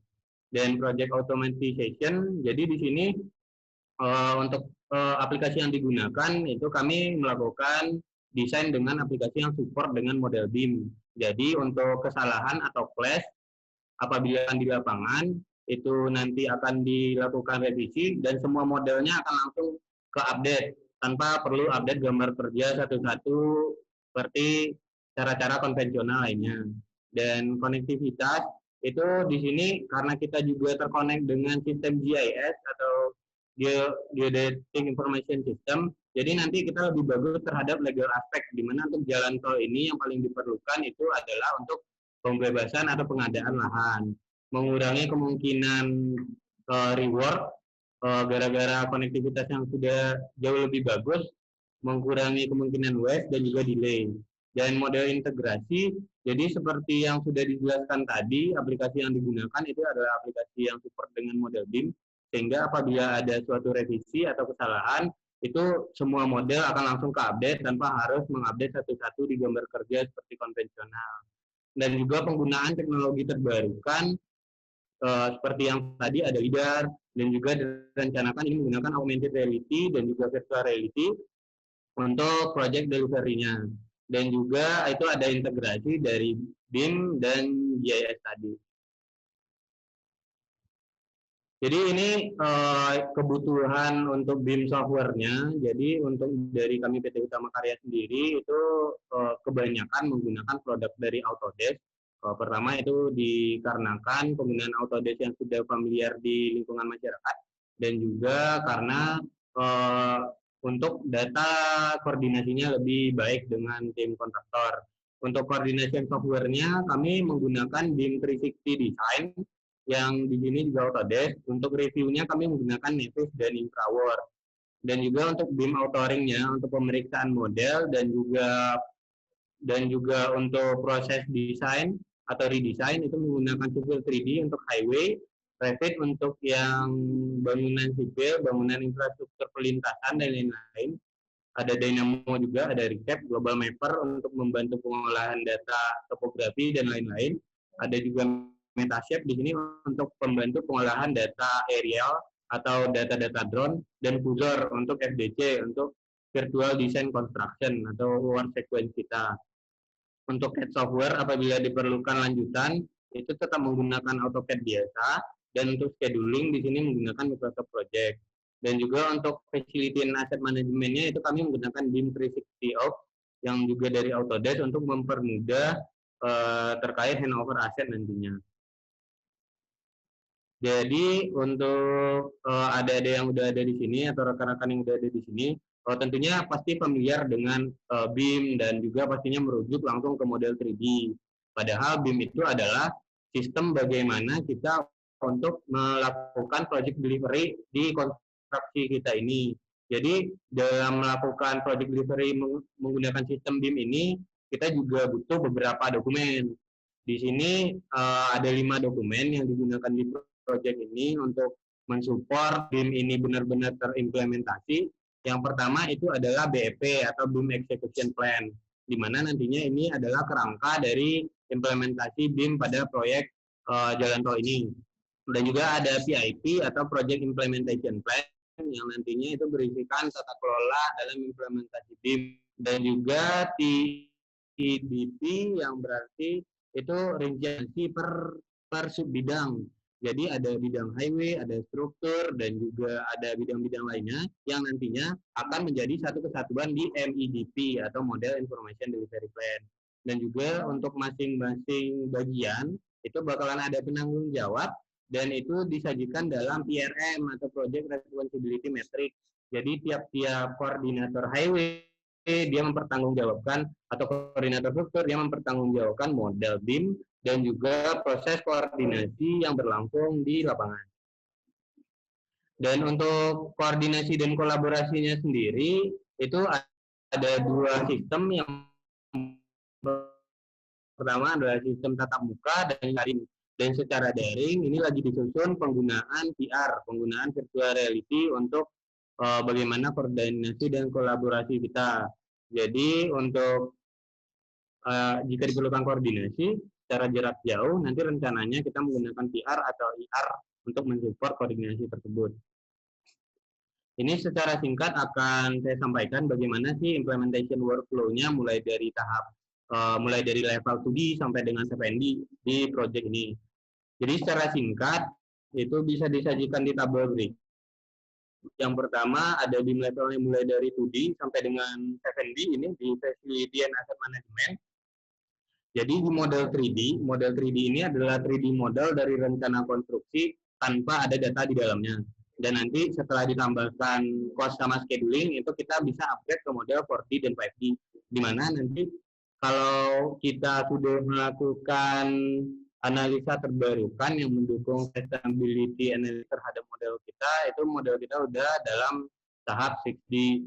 Dan di mana untuk tahap handover nantinya itu ada Facility and Asset Management yang mendukung level 7D.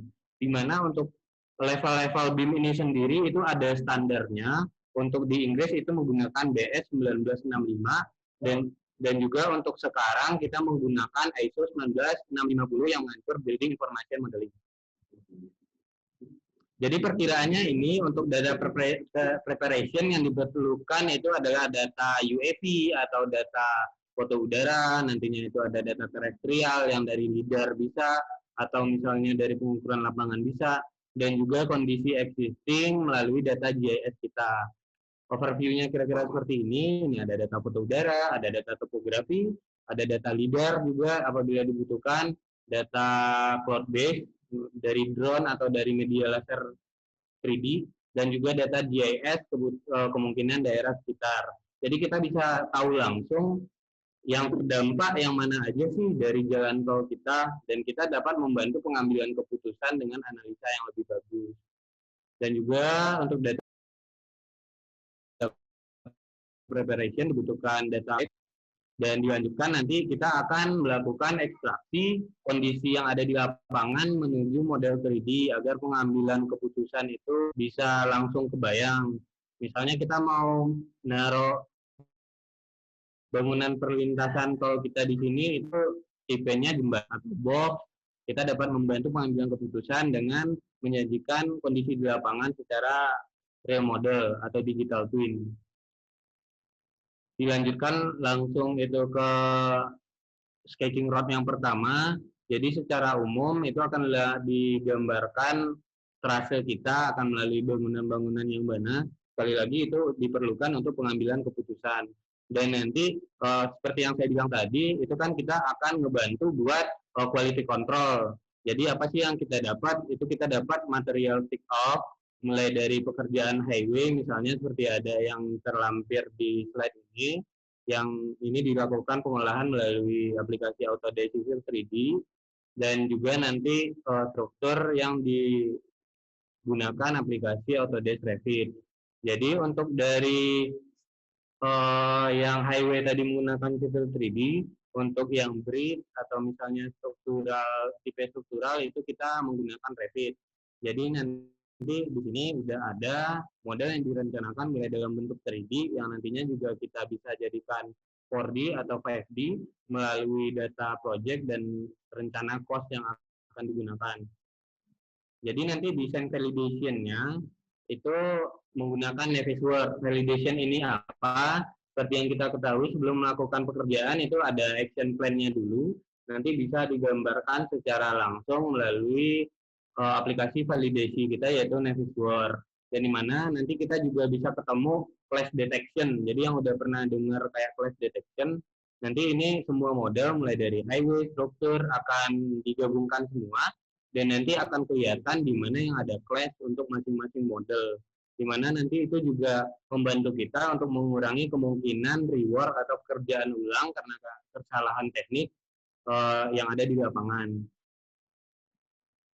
Selanjutnya nanti kita juga bisa langsung dapat itu jumlah volume tanpa ngehitung satu-satu. Nanti bakalan langsung kita ketahui kita butuh total galian berapa, kita butuh total timbunan berapa, dan juga nanti kita butuh untuk volume kekerasan rigid kita berapa, butuh volume untuk LC berapa, dan untuk drainage layer berapa. Jadi ini dilakukan secara otomatis dan itu sangat menghemat waktu daripada dilakukan konvensional seperti pekerjaan-pekerjaan lainnya. Dan juga untuk bagian struktur sendiri juga kita bisa dapat schedule kuantitinya secara langsung, di mana nanti contohnya di sini ada untuk deck-nya dibutuhkan kuantitinya segini, abutmentnya kira-kira segini, untuk girder atau tipe 5 itu kira-kira dibutuhkan segini, dan pier dibutuhkan segini, dan tergantung dari masing-masing struktur yang sudah kita transformasi ke BIM model di Nah, dan di mana nanti kita tidak lepas di level 6D atau energy and analysis surrounding. Jadi di sini kita menjamin sustainability dari project yang akan kita jalankan. Di mana di sini kita langsung dapat mengetahui terkait pertama elevation and slope analysis. Di sini berfungsi untuk analisa awal terkait banjir, dan juga ada traffic analysis. Di sini analisa awal terkait kemacetan yang mungkin terjadi di persimpangan. Ada site analysis, di mana ini adalah kebutuhan kita di perencanaan geometrik, dan juga nanti kita dapat melihat kondisi existing yang sudah di overlapping dengan real model kita, sehingga kita bisa tahu nanti kebutuhannya, pengambilan keputusannya itu dapat dibantu dengan apa. Dan juga nanti untuk project monitoringnya sendiri itu jauh lebih gampang.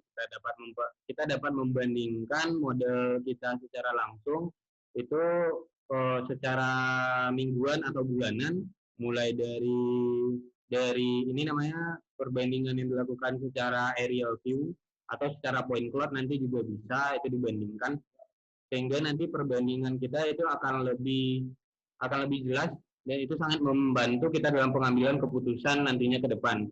Apakah ada sumber daya yang perlu ditambah atau memusatkan di satu bagian saja atau memecah sumber daya, itu pengambilan keputusannya nanti bergantung ke monitoring kita.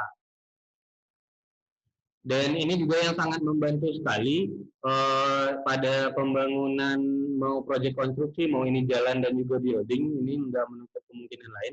Jadi komunikasi kita dengan pihak yang mengerjakan itu sangat tergantung daripada bagaimana sih kita menyampaikan bangunan ini harus dijadikan melalui metode apa. Jadi metode kerja yang bagus itu kemungkinan besar akan menghasilkan produk yang sesuai dengan yang kita tuju.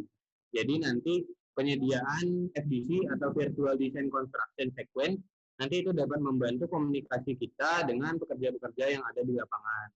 Sehingga kalau kita ingin menggambarkan timbunan, kerjaannya itu harus dilakukan dengan kayak gini. Jangan lupa speknya itu untuk membuat kemiringan segini sehingga tidak ada genangan air. Kita itu lebih gampang komunikasinya dengan pihak-pihak yang ada di lapangan.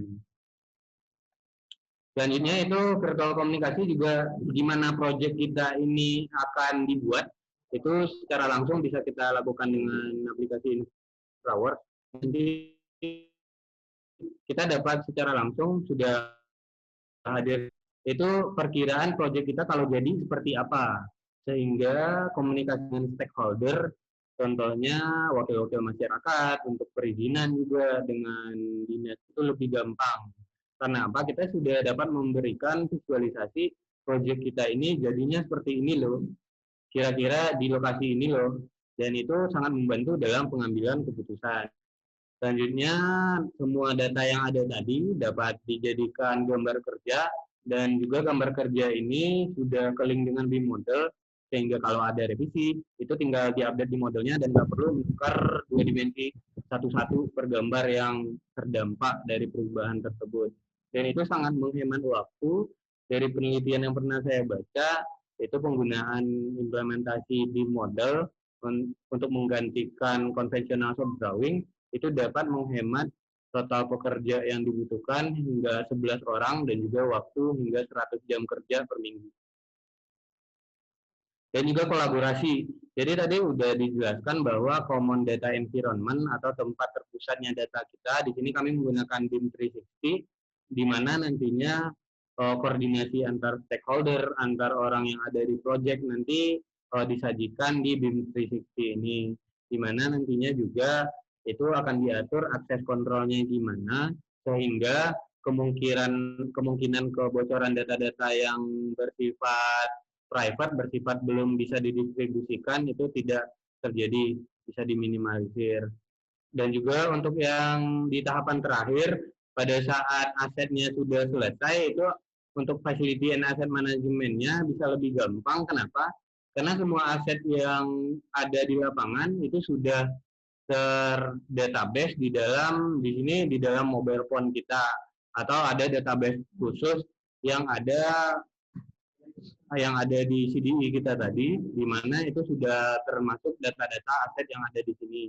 Keuntungannya apa? Kalau misalnya terjadi kerusakan aset, kita dapat melakukan ticketing atau pelaporan masalah secara langsung real time melalui gadget kita atau dari handphone, sehingga informasi kerusakan bisa langsung sampai dan pengambilan keputusan untuk perbaikannya bisa langsung ditanggulangi.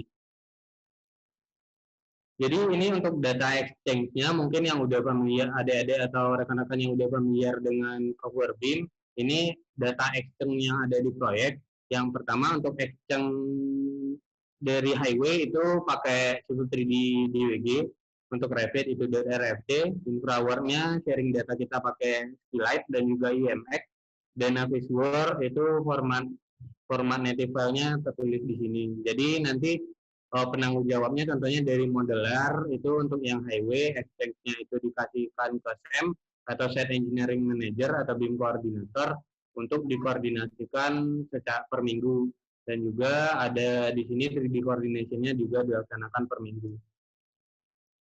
Ini untuk format modeling manajemen. Jadi fungsinya apa sih? Ini kan cuma sekedar nama-namaan doang.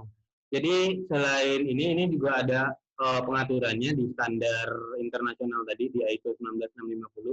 Kenapa harus diatur? Di sini kita bisa mengkategorikan secara langsung model-model kita dengan pembagian disiplin, pembagian nomor, revisi, user ID, dan software. Jadi tracking kita dan juga penyerahan nantinya, penyerahan aset itu lebih gampang. Dan sebenarnya untuk BIM sendiri, modeling manajemen ini juga diatur dalam standar, dan standar yang biasa digunakan itu namanya COBI atau Construction and Building Operation Information Exchange. Mungkin itu saja terkait implementasi penggunaan BIM kita di proyek ini. Mungkin dari rekan-rekan nantinya ada yang sudah familiar BIM, ada yang sudah mencoba utak-atik software BIM, bisa bermanfaat. Saya ucapkan terima kasih. Saya kembalikan ke moderator. Assalamualaikum warahmatullahi wabarakatuh. Waalaikumsalam warahmatullahi wabarakatuh. Terima kasih kepada pihak Utama Karya yang telah memaparkan materi yang sangat menarik. Hadirin sekalian, selanjutnya kita masuk pada sesi tanya-jawab. Dilihat-lihat, sudah banyak pertanyaan yang terkumpul untuk pemateri kita hari ini.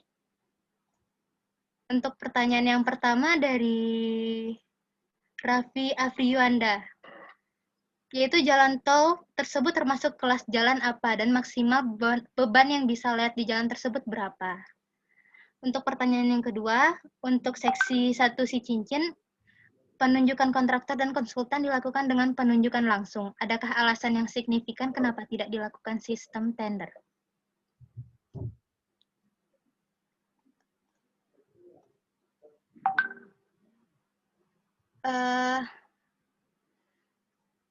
Sepertinya ini sudah dijawab oleh pihak Sudah dalam Utama Karya.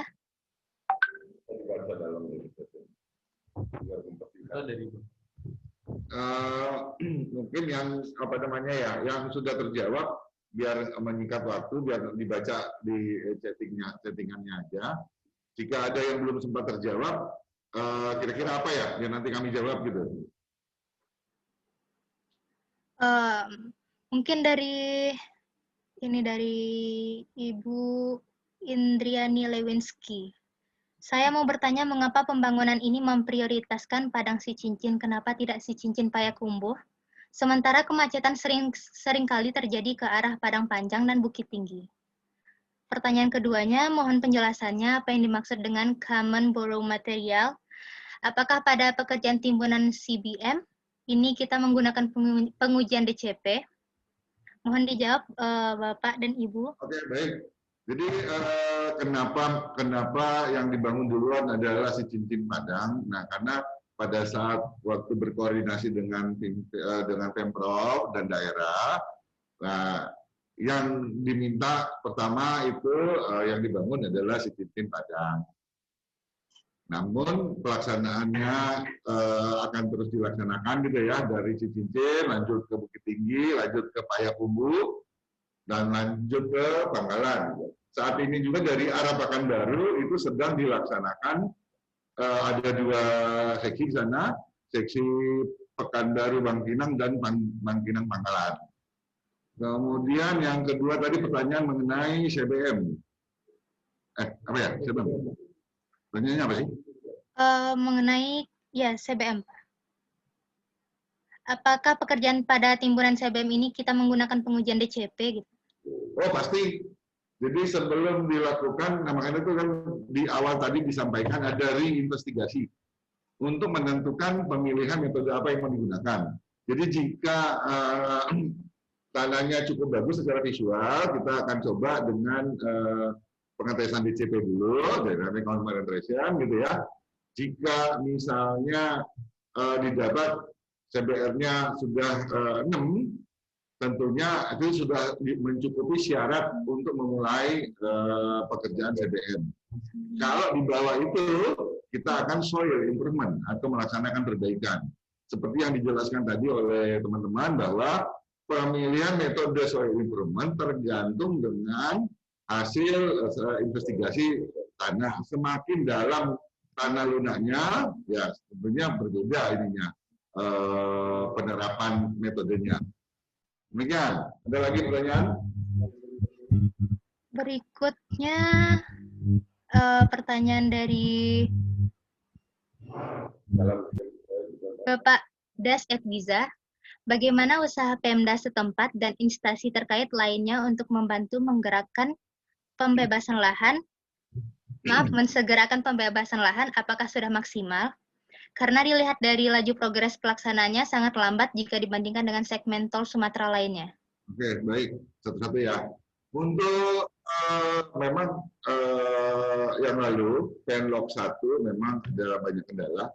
Namun untuk pelaksanaan pengadaan tanah untuk Penlok 2, tim yang ada itu antara BPN, di sini P2T-nya, kemudian PPK, itu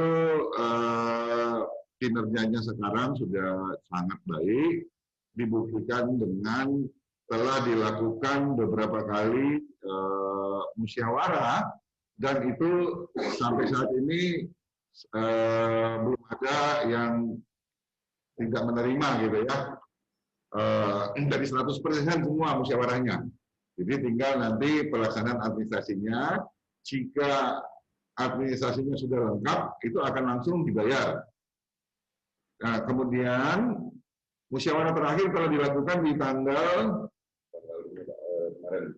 kemarin itu di daerah Buayan. Itu dari sekian 70 bidang itu hanya 5 bidang yang belum disetujui. Nah, itu pun disebabkan karena yang 5 bidang itu orangnya belum datang gitu ya. Jadi alamannya di Jakarta. Jadi untuk Penlok 2 ini cukup bagus kinerja tim pengadaan lahan, kolaborasi antara BPN, Pemprov, Pemda, Pemkab, PPK, PUPR, dan kami Utama Karya. Demikian. Ada lagi? Dari pertanyaan Bapak Ali Zakaria ini, Pak. Pada kondisi apa pemilihan penggunaan FDC dan Minipile diaplikasikan? Sepanjang proyek ini mana yang lebih optimum secara biaya, waktu, dan fungsi? Oke, kayaknya itu sudah saya jawab di chat-nya gitu ya. Mungkin ada pertanyaan lain? Dari Rio Fernando, izin bertanya Bapak Ibu, proses penentuan lokasi pembangunan tolnya bagaimana ya? Dari survei awal kan diketahui bahwa lokasi tol akan berdiri adalah tanah rawa atau tanah lunak. Tanah rawa atau tanah lunak kan perlu diperlakukan khusus agar mampu memikul beban yang bekerja nantinya. Perlakuan khusus itu juga akan memakan waktu dan juga biaya mahal. Terima kasih. Ya, itu betul sekali. Tadi sudah dijelaskan oleh teman-teman, Mbak Anita juga menjelaskan bahwa di Padang ini atau di Sumatera Barat ini memang ada banyak lokasi tanahnya yang perlu diperbaiki atau soil improvement. Metode yang sudah disampaikan tadi ada 4, yaitu replacement, PVD, FDC, maupun cermaton. Nah, pemilihannya itu tergantung daripada kedalaman. Jadi kalau yang pertama itu replacement itu ya dari misalnya kedalamannya maksimal sampai 4 meter. Kemudian lebih dari 4 meter sampai 12 meter itu kita menggunakan cermaton atau PVD. Lebih dari itu kita menggunakan, lebih dalam lagi kita menggunakan metode FDC atau fibrostone column. Jadi pemilihannya seperti itu. Jadi kriteria pemilihan didasarkan pada kedalaman atau ketinggian tanah lunaknya. Kemudian kalau masalah biaya tentunya mempunyai harga masing-masing gitu ya. Yang paling mahal adalah Minipile atau cermaton untuk memperbaiki tanah per meter persegi. Paling mahal jika menggunakan metode cermaton atau Minipile. Ini apa lagi pertanyaan? Oh ya, silakan Pak Beni jawab pas jalan. Baik. Untuk pertanyaan jalan tol termasuk kelas jalan apa, maksimal beban yang bisa lewat di jalan tol itu berapa? Ini bisa saya jawab bahwa berdasarkan Undang-Undang Nomor 38 Tahun 2004 dan diturunkan ke Perpres Nomor 34 Tahun 2006 bahwa kelompok jalan atau kelas jalan terdiri dari yaitu kelas 1 jalan nasional, kelas 2 itu jalan provinsi, kelas 3 itu jalan kabupaten, dan kelas 4 itu jalan kota, jalan desa, atau jalan kawasan. Nah, untuk kelas 1 sendiri, sesuai pasal 25 dalam Perpres 34 2006 tersebut, bahwa yang masuk kategori jalan nasional itu terdiri dari jalan arteri primer, jalan kolektor primer, jalan tol, dan jalan strategis nasional. Jadi jelas di sini dari Undang-Undang 38 tahun 2004 tentang jalan dan diturunkan kepada Perpres nomor 34 tahun 2006 bahwa jalan tol ini masuk ke jalan kelas 1. Dan untuk menjadi beban maksimum yang bisa diinikannya minimum adalah 10 ton dengan beban standar yang ada di Bina Marga. Mungkin itu bisa yang saya jawab tentang kelas jalan jalan tol itu termasuk kriteria jelas kelas berapa. Terima kasih. Pertanyaan selanjutnya dari Novaliandri. Izin bertanya Bapak, Ibu, Uda, dan Uni. Tadi pada awal presentasi dikatakan bahwa rencana awal jalan tol Sicipa ini 30 km. Lalu terjadi revisi sehingga panjang jalan berubah menjadi 36 km. Yang saya tanyakan, apa yang menyebabkan terjadinya perubahan panjang jalan setelah direvisi? Tolong jelaskan. Oke, jadi di awal-awal memang direncanakan cuma sampai di Cincin, tetapi realnya ada penolakan dari masyarakat Cincin untuk aksesnya di situ, sehingga bersama-sama Pemkab Pariaman disepakati untuk aksesnya itu nanti keluar di daerah Kapaloh Ilalang, karena sudah ada kebetulan jalan yang dibuat oleh Pemkab itu di daerah Kapaloh Ilalang, sehingga panjang jalannya bertambah sekitar 6 kiloan. Gitu. Ada lagi? Selanjutnya dari Anda, sebagaimana yang saya ketahui dalam salah satu fungsi jalan tol yang ini untuk pendaratan darurat pesawat dengan lintasan lurus yang cukup panjang. Apakah jalan tol ini memenuhi syarat untuk itu mengingat jalan tol ini dekat dengan bandara? Jalan tol kita sesuai dengan undang-undang itu tidak dibuat untuk tempat mendaratnya pesawat, itu aja. Kondisi darurat ya bisa saja. Ya tidak boleh. Lanjut. Upaya yang dilakukan HK dalam meminimalisir efek jangka pendek dan jangka panjang yang terkena dampak negatif yang ditimbulkan di lingkungan sepanjang jalur tol ini, Pak. Oke, baik. Jadi sebelum memulai pekerjaan, pada saat basic design pun itu dilakukan kajian atau desain AMDAL, analisa dampak lingkungan. Maksudnya agar supaya dampak-dampak nanti negatif itu diminimalisir. Mungkin ya, tidak mungkin 100% dihilangkan ya, tetapi diminimalisir. Jadi harus ada AMDAL dulu. Sebelum ada AMDAL, ya belum bisa gitu.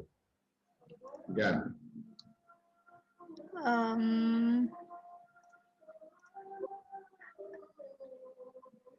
Bertanya mengenai aspek apa yang melatar belakangi pembangunan jalan tol Sicipa ini, Pak?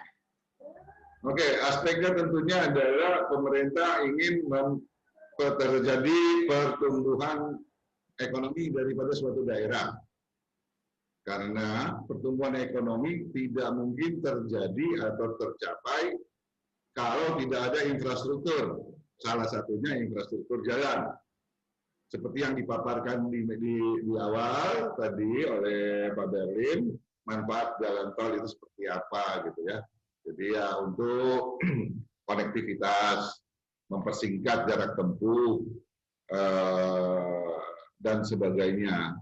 Sehingga bisa merangsang pertumbuhan ekonomi, gitu ya. Contohnya misalnya pariwisata dengan terbukanya jalan tol dari Padang sampai Pekanbaru. Jika saat ini jarak tempuhnya itu 8 sampai 9 jam, itu bisa ditempuh dengan 2,5 jam. Kalau kecepatan rata-ratanya 100 km per jam. Jadi informasinya panjang jalan dari Padang sampai ke Pekanbaru sekitar 253 km. Jadi kalau 100 km per jam itu ya 2,5 jam lah. Dibanding sekarang 8 sampai 9 jam. penghematan waktu tentunya sama dengan penghematan biaya. Kalau produk nelayan dari Sumbar ini mau dibawa ke pasar, itu nggak sempat rusak. Itu. Masih segar udah nyampe di pasar. Kira-kira seperti itu. Nah, dari sebaliknya, apa yang mau dikeluarkan dari Padang juga? Salah satunya misalnya semen Padang. Otomatis nanti karena jalannya sudah ada, terbangun baik, jarak tempuhnya dekat, bisa kelayapan sampai di Aceh maupun ke Jawa. Tentunya biaya transportasinya jadi murah dan cepat. Kalau murah dan cepat, otomatis terjadi peningkatan produksi. Jika terjadi peningkatan produksi, tentunya membuka lapangan kerja, meningkatkan penerimaan pajak, dan sebagainya. Demikian itu. Alasan-alasan kenapa membangun jalan tol. Ada lain lagi? Mungkin itu pertanyaan terakhir dari partisipan, Pak. Selanjutnya, kita masuk ke sesi foto bersama Bapak, Ibu, dan partisipan lainnya. Dimohon untuk mengaktifkan kameranya.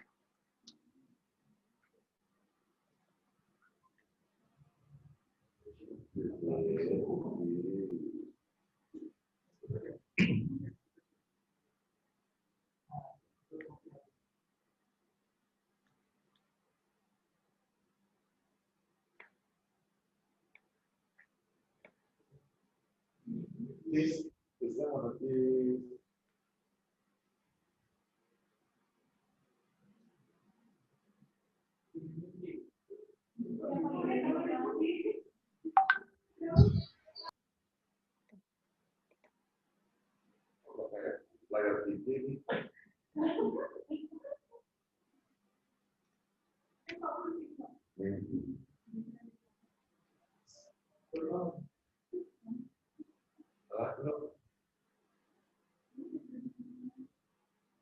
Sepertinya semuanya sudah siap.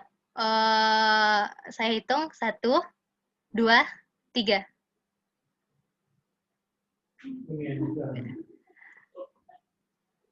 Terima kasih kepada hadirin yang telah menghadiri acara webinar kita kali ini. Sebelum itu, saya ingin mengingatkan untuk kepada para peserta untuk mengisi absen webinar melalui link yang telah dibagikan melalui fitur chat.